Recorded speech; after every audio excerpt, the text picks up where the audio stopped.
Hi, Kelly. How are you today? I am doing great, Sam. I'm so happy to be with you today and your audience. So thank you for having me. Appreciate Sure, that. sure.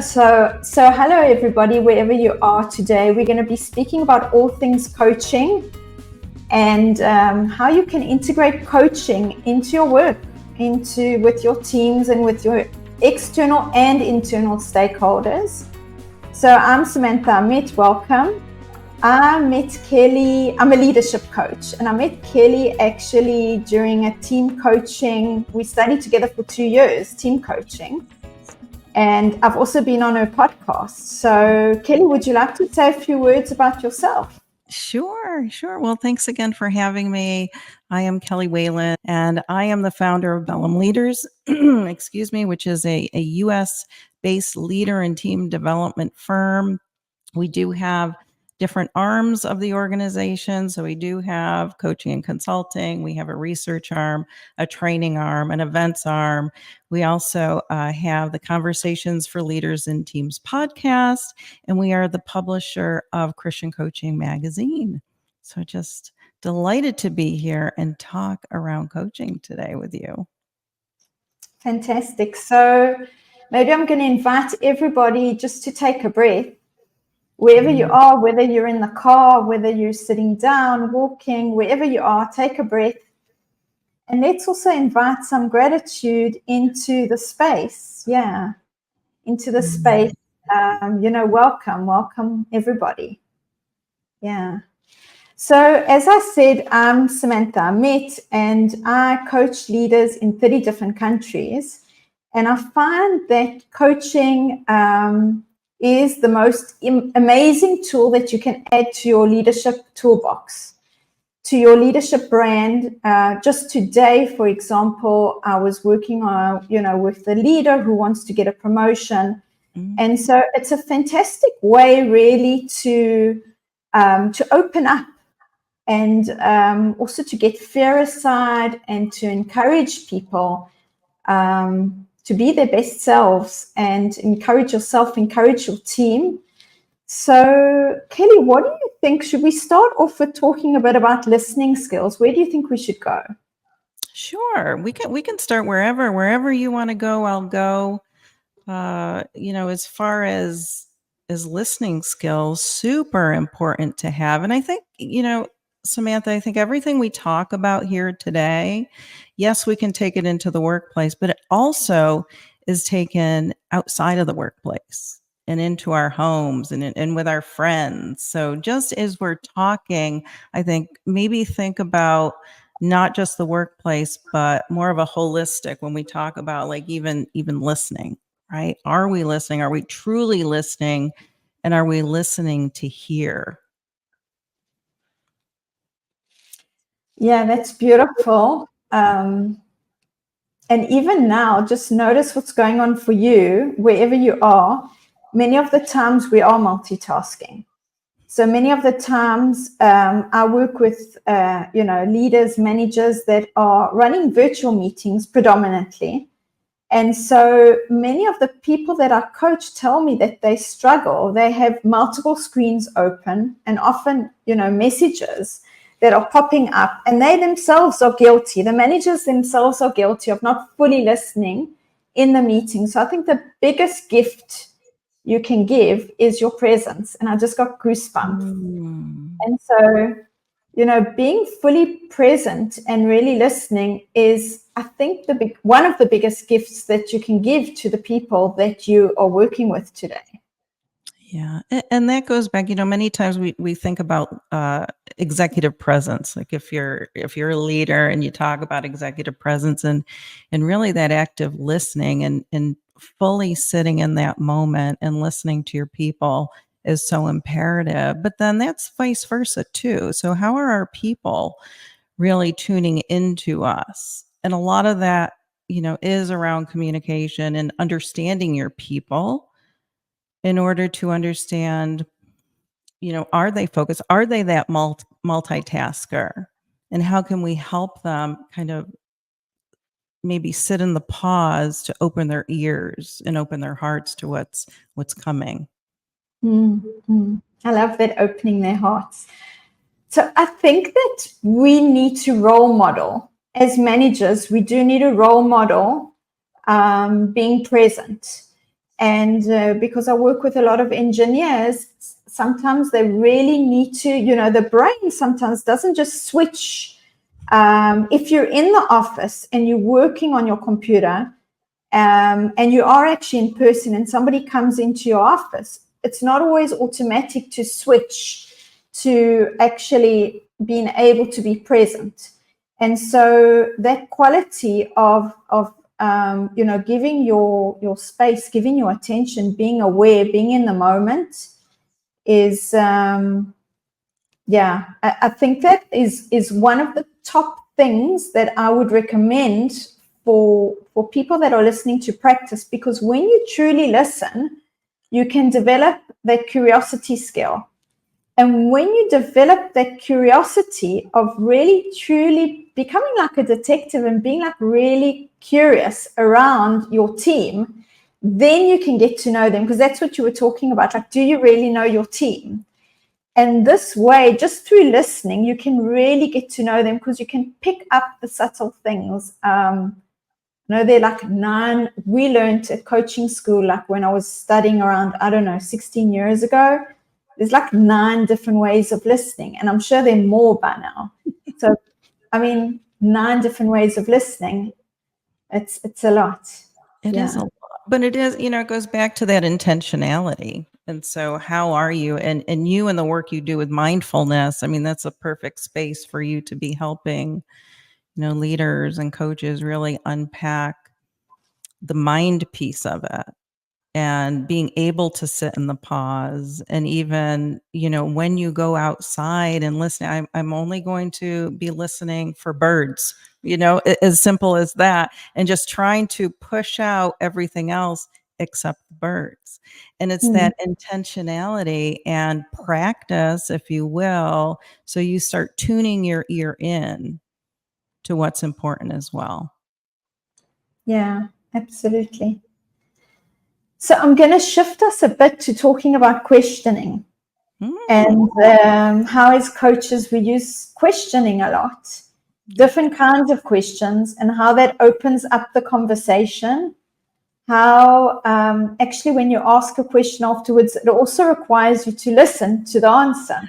Yes, so introduce us a little bit to how you think, from your experience, maybe with even current teams you're coaching, or the team leader, or somebody that you're coaching one-on-one. Like, what are you noticing about their leadership style? Because in this live, I want us to encourage you to try new things. That's also a big thing in coaching, to try new things. So how are you with your questioning? What's your questioning like? And I see we've already got a question here. So maybe, Kelly, you can have a look. I actually know Brian. So yeah. I do is hard work, and I think it is great for leaders to be able to ask for time and complete a task or thought before giving them, the person in the conversation, your full attention. Great comment. That's a great comment, Brian. Thank you for that. Yeah. It is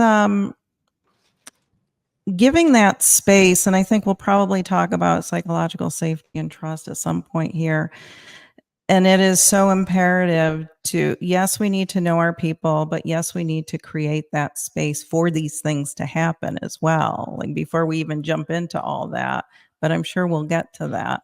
As far as questions, it's truly important to move from, when we're thinking about a coaching leadership style, if you will, to move from always that directive to more collaborative. I was coaching a leader, probably, 8 or 9 years ago. And he used to come into his sessions and say, I feel like their daddy. They're always coming to me with their problems and they want me to fix it. And he was. And so there was a shift, another mindset shift that needed to happen there, with helping this leader understand that questions will prompt that learning and development and growing your leaders when you start asking what questions or how questions. And it's truly inviting your people into the process of problem solving. So you're not the one who is always being directive and giving the answers. It's more having a conversation and figuring it out together and helping the other person really figure it out. I mean, you're there to listen, having that active listening and providing some questions to prompt their thinking. But it was amazing when he made that shift, that aha moment, when he started practicing. And again, I'm using that word practice because coaching is a practice. We are constantly trying new things in our field work, if you will, in our working environments and at home to practice and see how they go. Yeah, absolutely. So I really appreciate the call out to how you can empower and grow your people. And when you do that, you become a multiplier. Yes. And, Liz Wiseman's book, Multipliers, is huge. And so if in your leadership style, and again, I've got goosebumps, you're opening up, you're asking questions, you're a multiplier. If you come in with all the answers, and, some managers, especially young managers, sometimes think that if they don't show up and actually, show how smart they are, then they think that, their teams will think that they have basically these limiting beliefs that they need to speak first, that they need to give all the answers. And when they discover, and hopefully, people that are listening into us, watching us, actually are at that stage where they're ready to ask more questions. And there are many different types of questions you can ask. But, yeah. When you talk about the young leaders, it reminds me of the generations and even the baby boomers who are in the workplace. They have always been very directive, and it can be very difficult for these leaders to make that shift into a more coaching leadership style because it's something that they've always done. And perhaps it's worked in the past for them. And so they continue to do that. So I think it's regardless of age, but it may be generational. I think there needs to be that shift and that openness with the practice of let's try this and see what kind of result we get that's different, especially if we don't like how something is going, like the leader that I talked about for sure. Mm-hmm. So I want to give a practical example of somebody that I'm coaching, and what she's done is she's created a template that she uses for one-on-ones with questions that she looked into, and then she came up with these questions. And what she does is she helps, because some people like to think. So when the leader or when the team member, the direct report comes into the one-on-one, they already know that they're going to be questions. And what she's done is she's flipped it around. Usually she would be the first one to speak and share, etc. Now what she does is she leans back and she offers and she invites more the team member, her direct report, to speak first. And she's doing this now in meetings as well. So it's like really she's coming to a new space of like saying, I believe in you.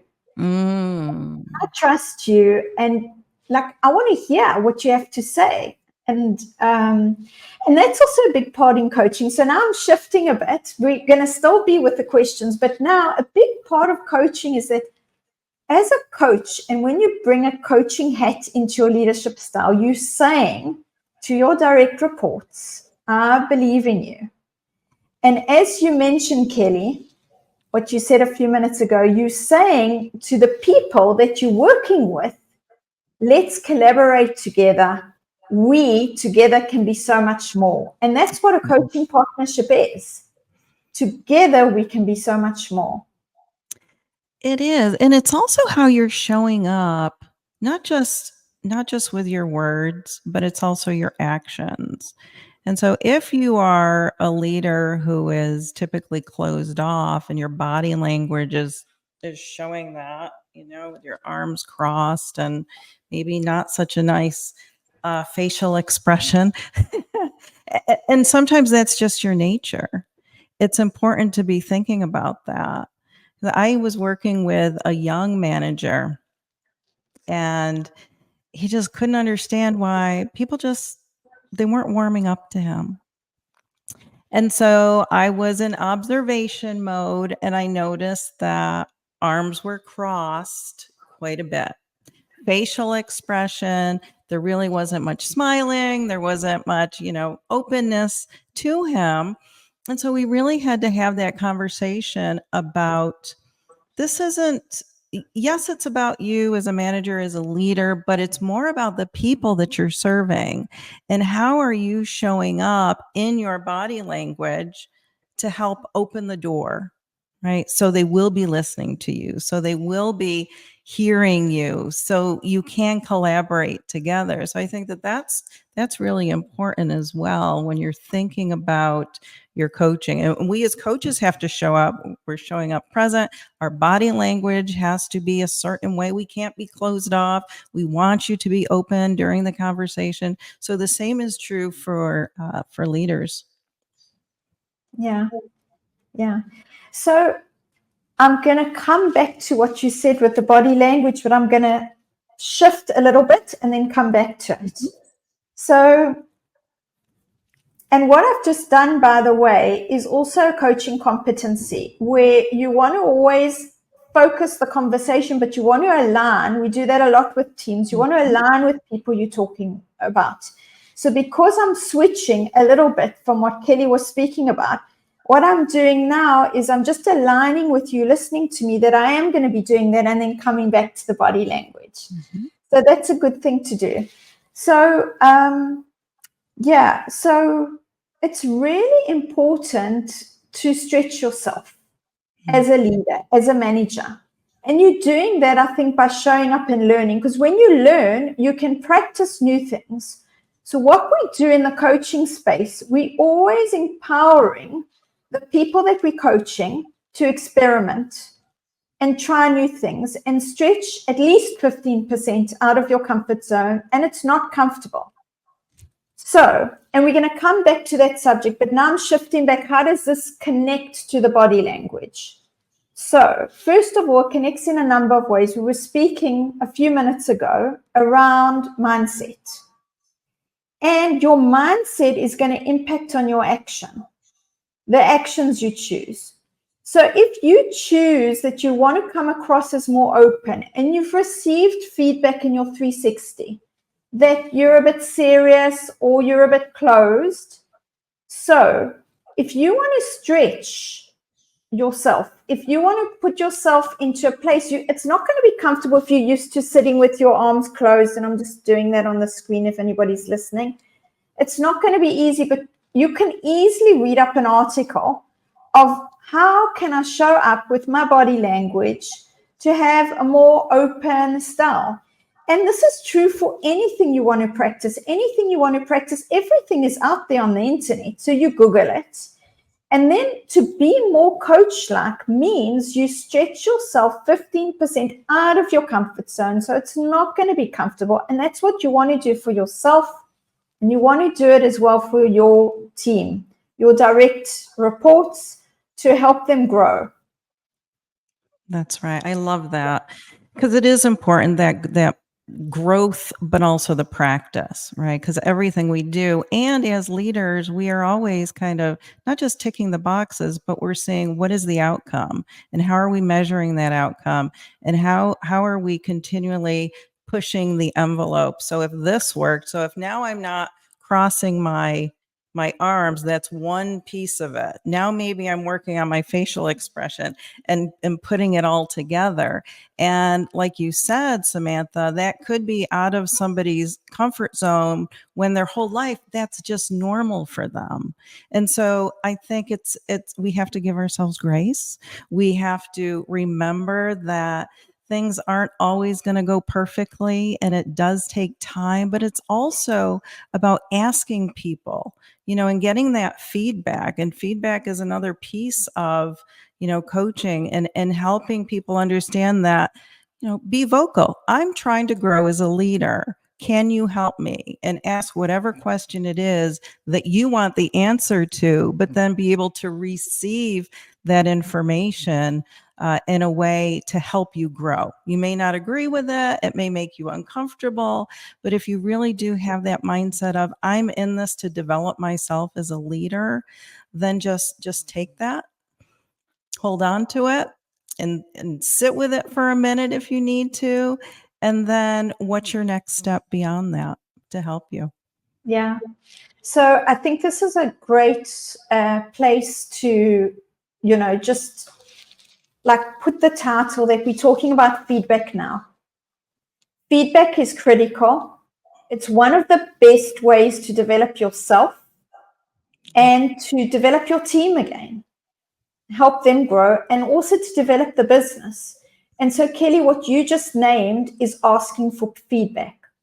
And so some companies that we work with, we see that feedback is part of the culture. And so it's a good thing where there is positive feedback. We need to give 5 times the amount of positive feedback for every one developmental or, let's say, criticism. Okay. And this is also hard and difficult, as Brian says here. All these competencies, they don't come naturally to us. If we're not in an environment that supports feedback, either through a system, through template, through documents, or through, conversations, then you as a leader can start developing it. And by asking, what Kelly just named, asking for feedback is the best way actually to bring it in, because if you're just going to expect it to happen, it doesn't just happen. Right. If you don't ask for it, people are nervous for different reasons of giving feedback. Yeah. And typically, Samantha, people think of feedback as negative. Their body starts tensing up if they are going to be having a feedback session. And instead, let's think of it as a gift. It's a gift for ourselves so we can then have that development and grow from it.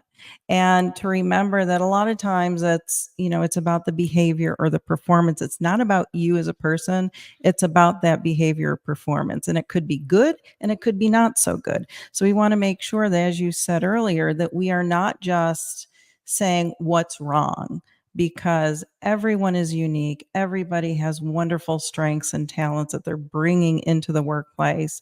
And it's important to recognize those, but then also see how we can use those to help with our feedback and giving and receiving that, as well as creating our performance and our behaviors to align with that. But again, also with the organizational goals or the team goals, or whatever your leader and the goals that you have established, make sure they're aligning.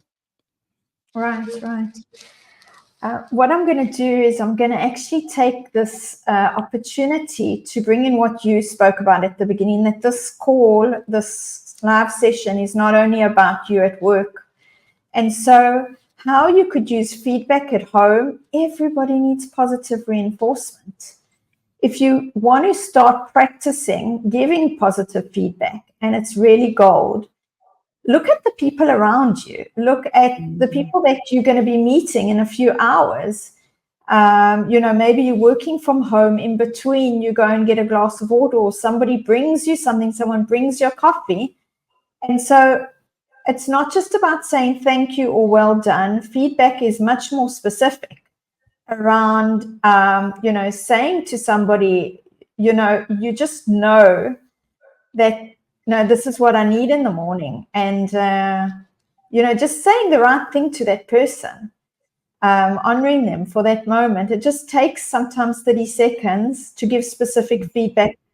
And it's not just praise, and it can really strengthen relationships. It sure can. I think also an important piece of feedback is really setting the stage or the table for it, especially if it is going to be a conversation that you might be going into it, or even the leader who will be giving feedback, it might be a little bit uncomfortable, and really understanding that, again, it's not about the person, it's about whatever it is that you're going to be talking about, but also the timing of it is important, the environment that you're going to create. And that's not just from a psychological safety environment, but the actual physical environment that you're going to be in. I mean, we typically don't want to have these conversations, especially if they're uncomfortable conversations, at the water cooler in the hallway with everybody, standing around. So setting the stage is important when we're talking about feedback. Yeah. So, what I'd like to do is talk a little bit about the difference between, having a style which is more giving autonomy. In other words, giving space and lots of space to your direct reports to develop, as opposed to, micromanaging them. And I see that, and often, these polar opposites are problematic. And so, let's say, if we're talking about feedback and you're giving developmental feedback, so somebody's, maybe Kelly, you can think of a good example. I'm just trying to think of an example of developmental feedback that we could give to somebody. Sometimes it's harsh, but let's say it's not harsh and you're growing that person. Sometimes they need nurturing, and you can't just give them the feedback and then leave them and expect them to, just show up and whatever they're doing in their style. So, oh, I've got one. Okay, so I have this a lot of times, is that, some people are too direct in their approach. So they come across as being rude to some individuals. So sometimes, especially in emails, because in emails or, messages, text messages, if you don't take your time to explain and you're not very good at communication, so your direct report will come across as being abrupt or being stern or being disrespectful. And the truth is the female or male is not like that at all. They're the nice. I meet some of these people. They're the nicest people. And they've been given feedback by their manager that, they need to change their style. And so if you have somebody like this that you want to coach through because you want to give them this feedback that they need to change their communication style, it's so important to develop them and to nurture them and know that it's a journey. So when we're coaching, a team or in one-on-one, it's a journey. There's an arc. It's not just about one conversation and that's it, move on. Yes, you're absolutely right. And it reminds me of a few years ago, I worked with one of the Bellum coaches, because we know that coaches always need coaches, right? It's important for us to have a coach, because all good coaches and all great coaches have a coach. And this was around emotional intelligence. And one of the things that I was on the lower side was empathy. And part of that shows up in my text messaging. This is just a quick example.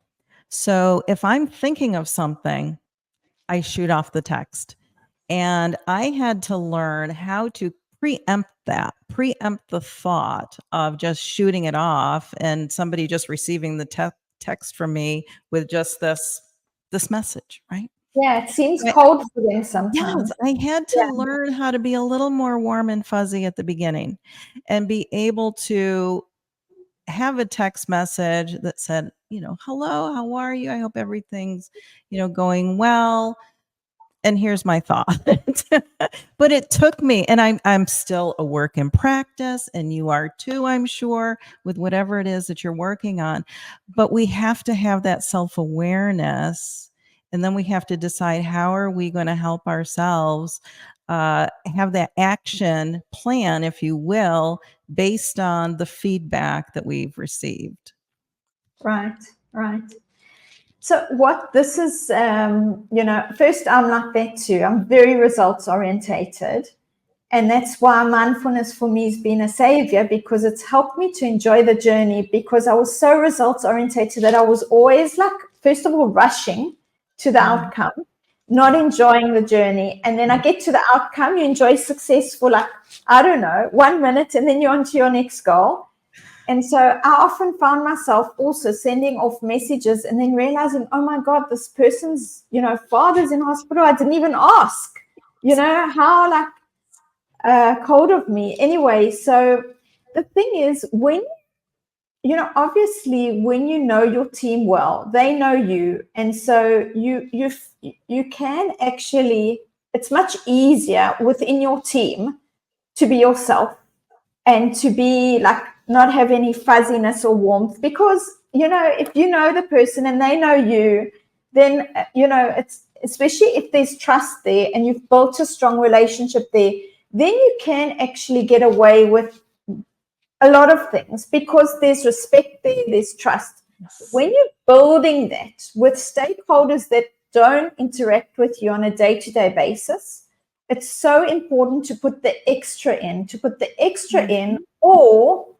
to understand, like, what is this person like? Are they similar to me? Do they need more? Now I'm going to shift again. Some people need more detail. Some people need more strategy. And so being more coach-like means adapting yourself to the person in front of you.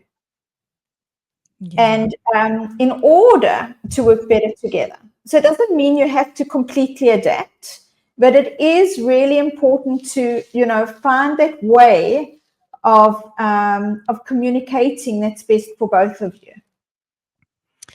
And that takes work. It takes work to understand your people, but the value and the benefits are going to surpass the time that it's going to take you to get to know your people.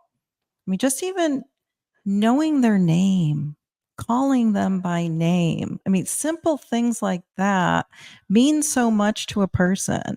It means that you see them.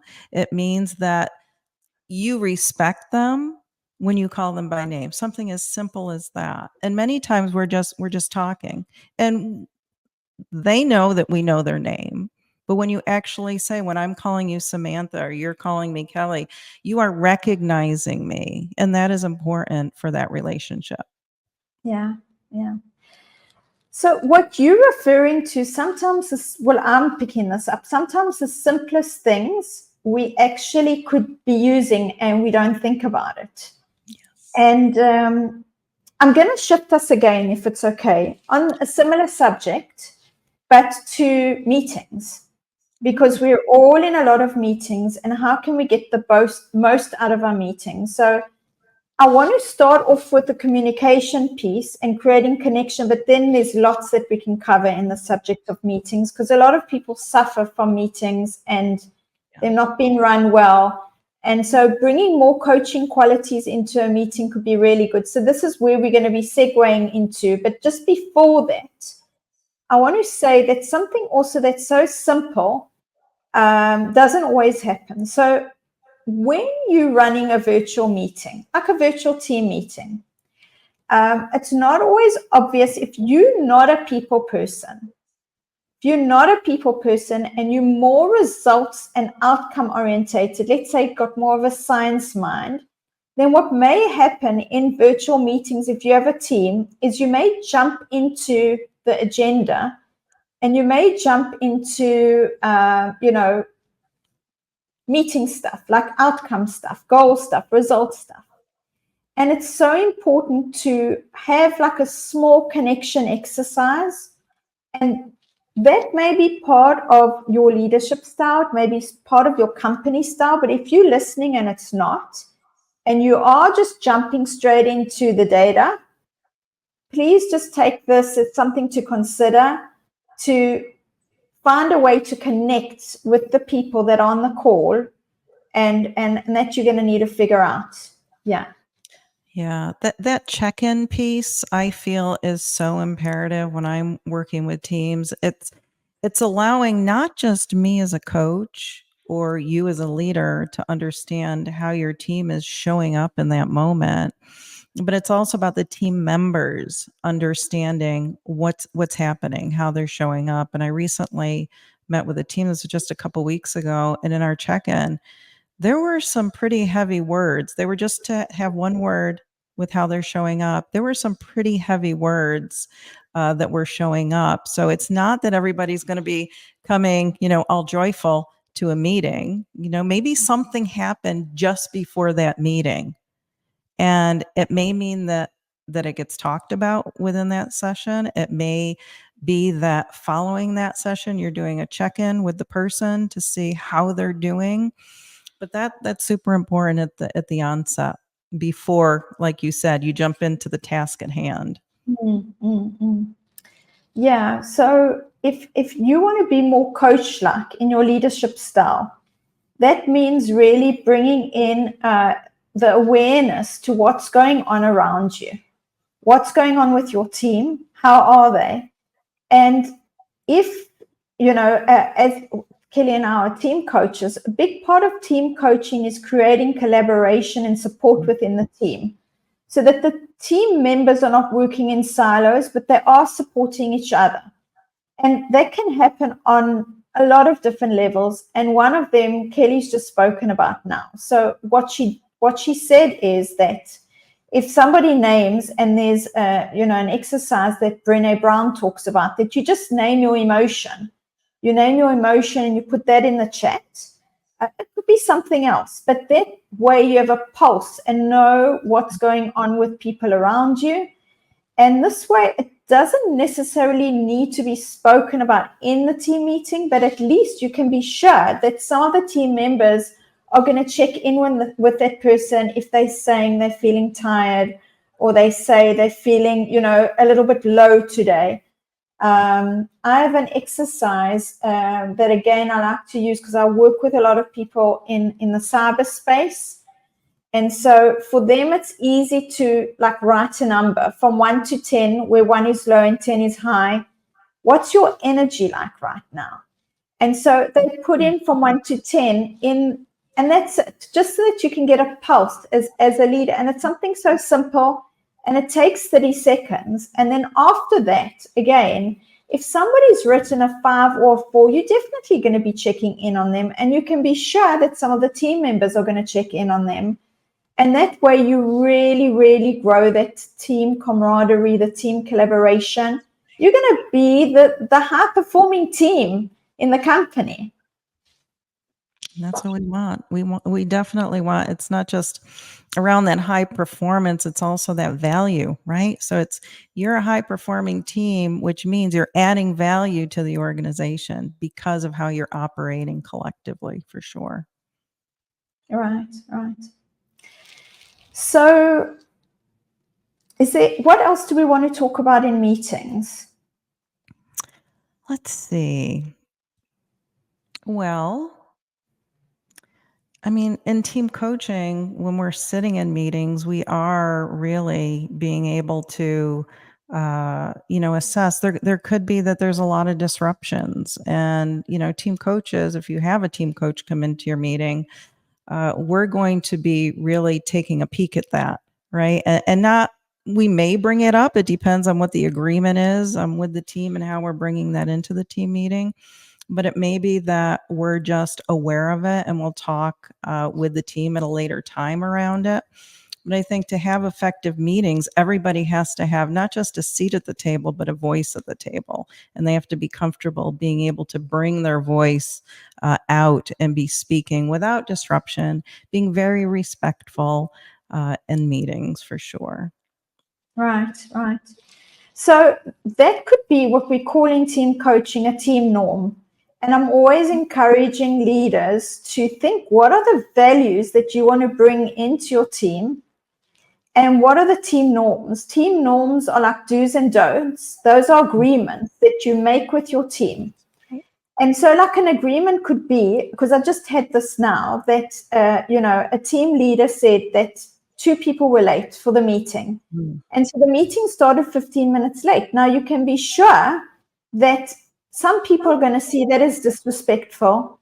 They're going to be discouraged. I mean, time is important for some people. So having a team norm that we show up on time, and if not, then, you have a way to handle that.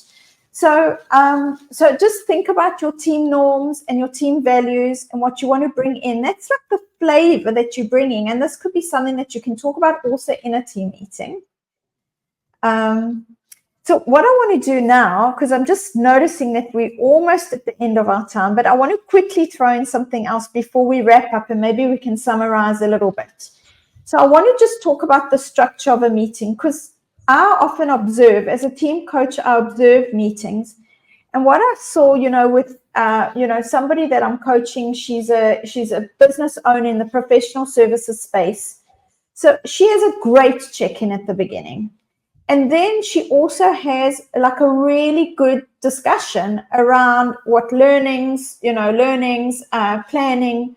And then what happened I saw a couple of times, is they didn't have time to check out.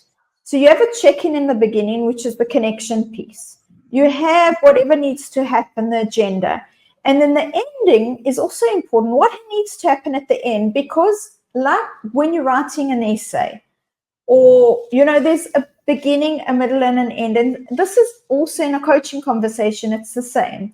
So think about how you want to end your meetings. And if you have an ending, or everybody just rushes out and you don't always finish the meeting. So what I'd like to encourage you to do, because meetings are so important.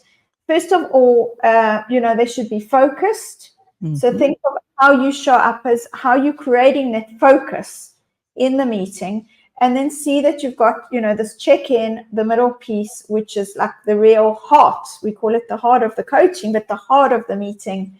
And then you've got, the checkout, which is what are the outcomes that you want to leave with? Yes. And the agenda has to be intentional, like you're saying. I have sat in on some meetings that were 3 hours long because that's how they did things. Now, could that have been condensed? Absolutely. So there are ways to do that. So if you think that you have to have this long meeting, let's just see how can we condense it and still have really good outcomes from that. Because people, they're going to get tired. Their brains are going to stop working. They are not going to be as engaged if you have that intentional agenda with a time span that is reasonable for you to get the work done. Yeah, absolutely. So if you have somebody that's really good with time management and organized management in the team, you could nominate them and ask them if they want to be the timekeeper, so that you can say, you have that could be a team norm, that 10 minutes before we finish or 15 minutes before we finish, the timekeeper will say, hey, it's time to start wrapping up. Yes, absolutely. Yeah. I love it. Yeah. So let us start wrapping up in these couple of minutes that we have left. Let's just go over a little bit of what we spoke about. So I'm going to throw in a few things and you can throw in a few things. The piece that for me is really important is, being intentional. We've spoken about that a lot. So it starts with your mindset and what you, as a leader, as a manager, as a leader, even if you're not a manager, you can still be a leader. A leader is anybody that is influential, that's showing up, that has followers. So think about what you want. Think about how you want to show up, what your attitude is, and how that's going to show up in your action, as Kelly was talking about. So how that's going to show up in your body language, how it's going to show up in the way you communicate, and then check, are you getting the desired outcome? That's right. Yeah. And for me, I think the message around everything that you said and everything we talked about today is to practice. Practice, practice, practice. Be okay not being perfect, because it's not about perfection and what you're trying or, what the outcome is. It's really about how are you rising into excellence, so then you can be that high performer that add high value to your organization as you are, growing in your leadership. Absolutely. And as you practice and experiment and encourage your team to do the same thing, remember to ask for feedback. So we've spoken about that as well. Ask for feedback and just accept it as a gift. So thank you so much, everybody, for showing up. And ping us with any questions you may have. And Kelly, thank you so much. It's always such a pleasure. Oh, thanks. I appreciate you asking. It's been a joy to be here with you today, Samantha. Thanks so much. Bye, everybody. See you soon. Take care.